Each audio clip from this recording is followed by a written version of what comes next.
in. So here is your crew member.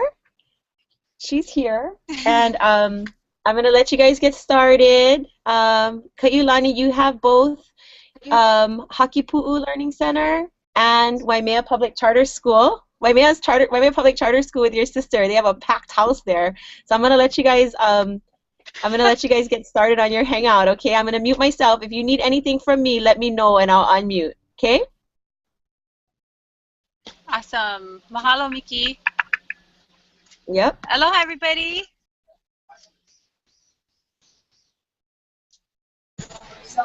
Good morning. Aloha, Kayaka. Aloha. How's it, Kala? Good to see you guys. Yeah, good to see you. Long time. Yeah. Aloha, Kaʻiulani. Can you hear us? Hi, can you hear us? Yes, I can hear you guys. Oh, perfect. I can hear you now, E. Okay, mahalo. Shall we start in Waimea? Sure. Okay. Sure. So thank you for taking the time. I know you guys had some trouble trying to link up with us. We have with us first graders from Mrs. Hudgens and Mrs. Shaw's class. We have 6th graders, Awesome. 7th graders, and 8th graders. Ooh, packed house. Awesome. Okay, so we have some questions for you. Yeah, I'll move the camera so you can see everybody.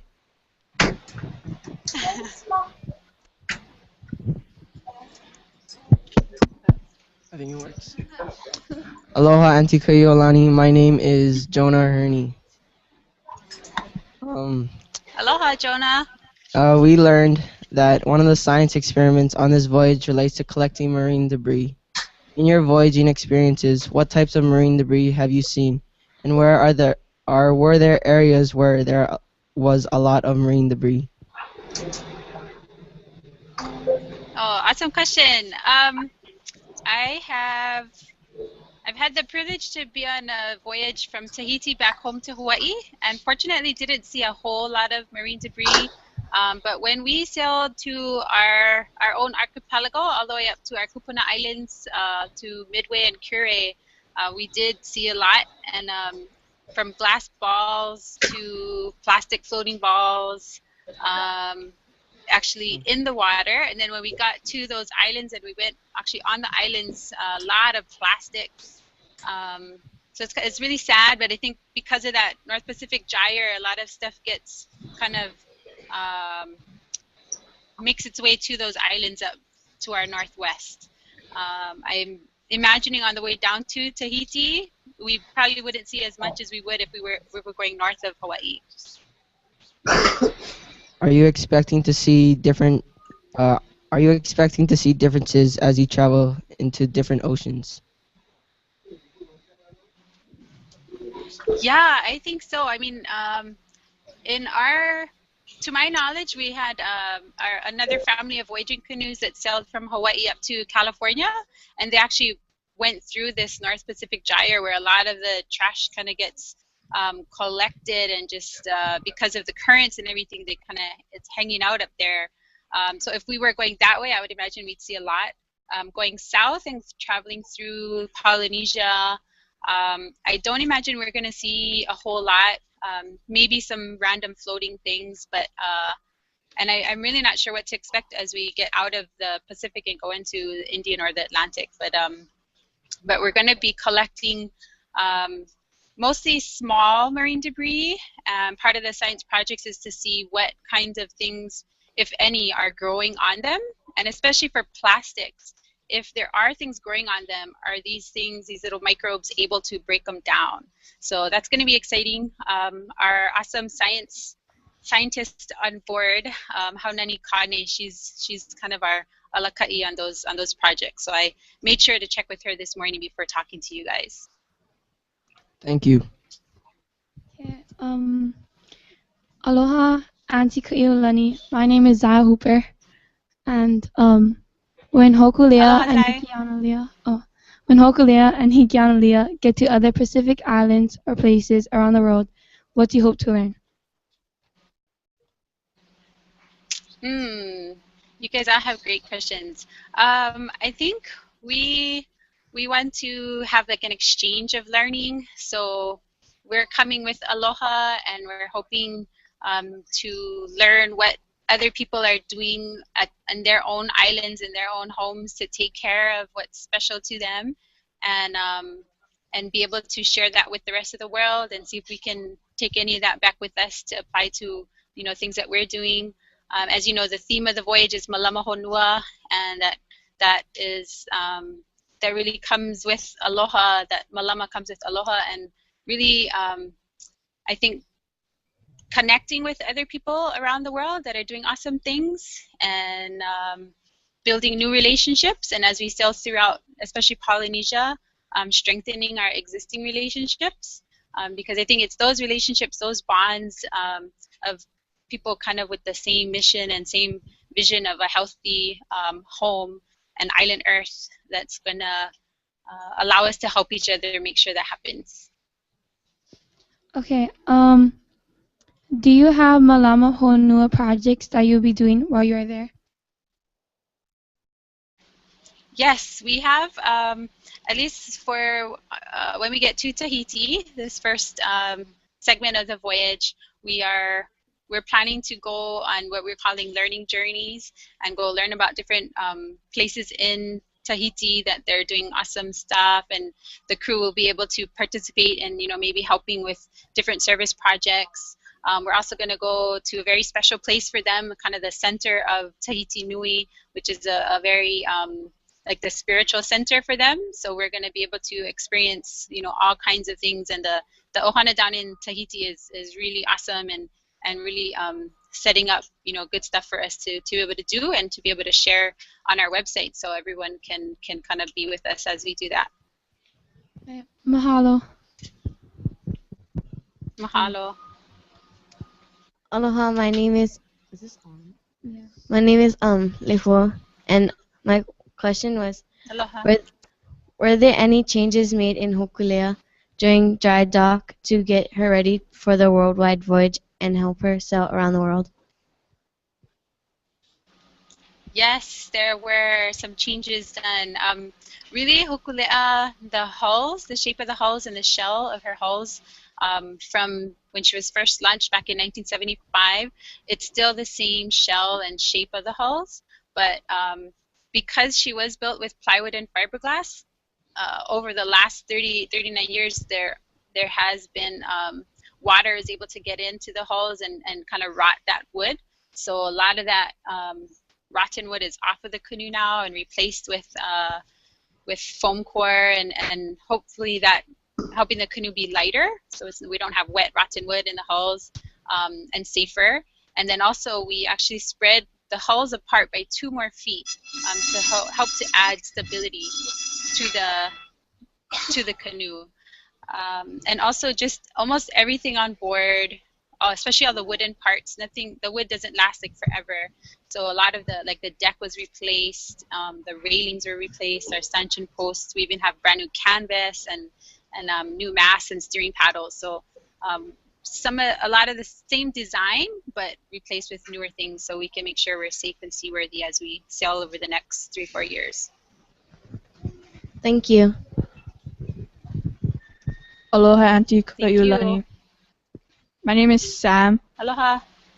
and as you are sailing, you'll have to be at your best. What do you do to stay healthy? Another great question. Really, before even leaving on the voyage, you want to take care of yourself, make sure that you know, physically you're maintaining your health, also spiritually, emotionally, and we're lucky to we always have a doctor when we go on these long voyages. If we start to feel anything, we make sure we talk with the doctor and try to take care of what we have before we go. Once we get out there, though, if everyone's pretty healthy before getting on board, we can stay pretty healthy. But a lot of it comes with just taking care of yourself and each other on land before you go. Thank you. Sorry, T, we have some students that might have to leave, so we're gonna let them. If you guys need to leave or I heard the bell. want to leave, yeah, you heard the bell, yeah. You can go. If you guys just go quietly and leave the chairs, and then, yeah, thank you. What do you guys say? And then we have a few more questions. Okay.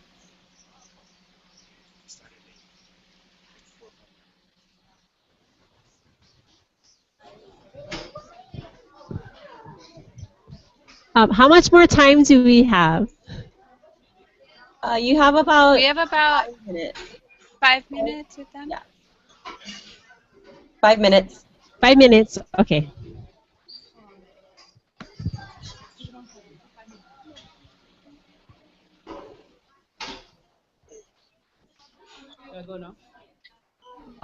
Aloha, my name is Navin.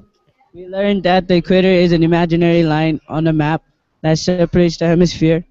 Without using modern technology, how do you know when you are at the equator or when you pass the equator? So we have, we're lucky here in the Northern Hemisphere, we can see the North Star. You guys have probably seen that if you know the Big Dipper. The Big Dipper actually points to the North Star, or Hokupa'a, the Pa'a star, the solid star. Once we get to the equator, it's pretty much going to be on our horizon.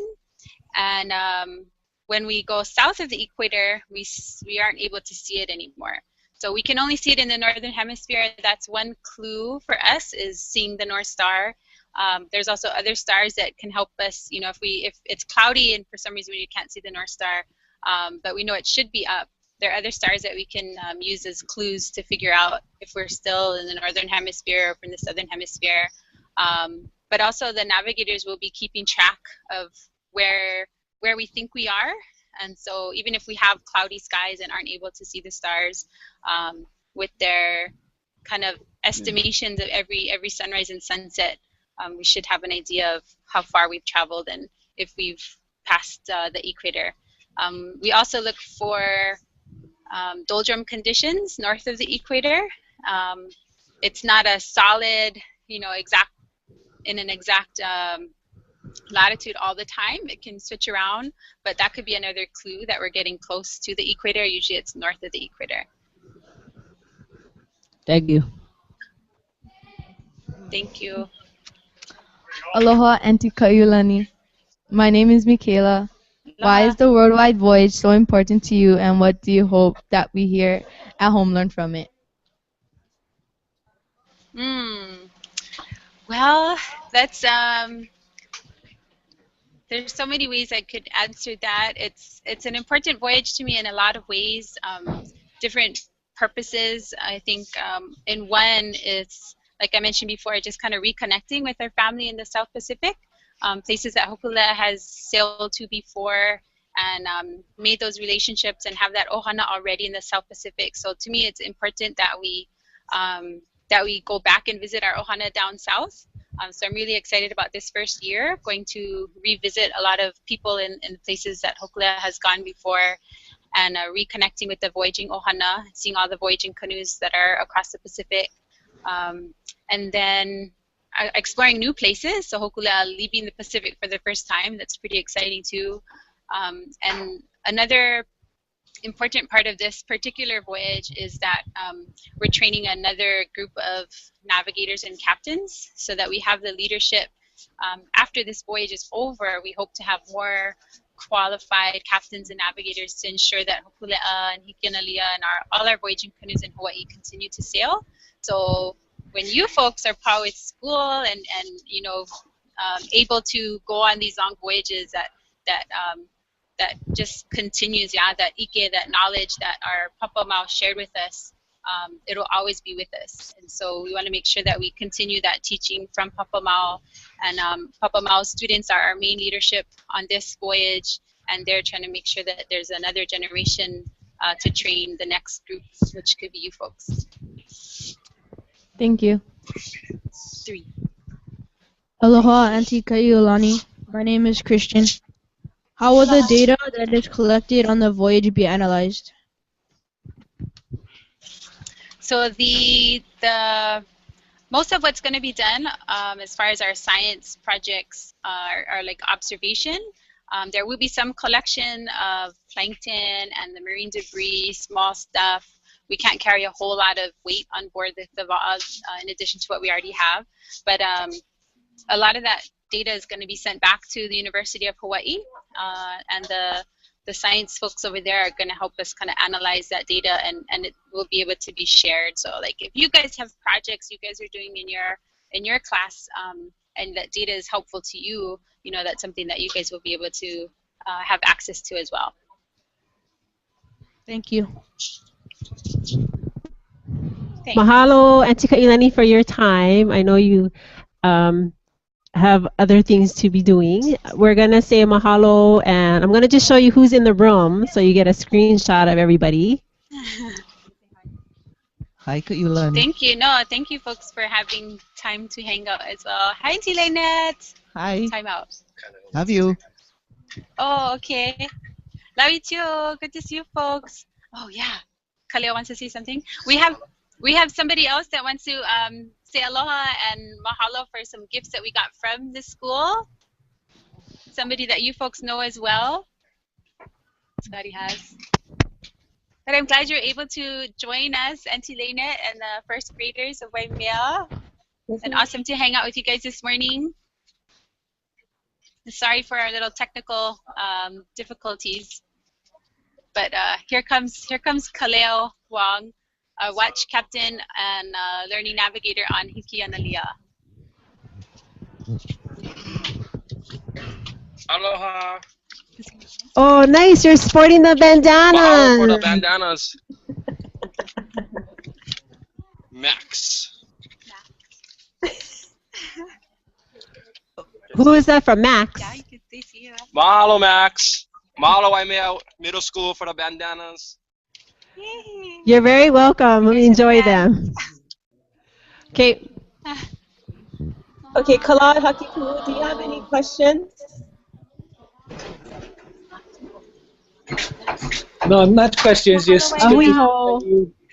yeah, hope you guys are doing well. And actually, I'm really glad that we'll be able to do this kind of connection. We'll definitely try to make sure that the students are available. But yeah, good luck. Okay, sounds good. Thank you, everybody. Mahalo. Thanks to you. Great to see you all. Mahalo nui. Okay, thanks, guys. We'll see you later. Okay, we're going to end the call.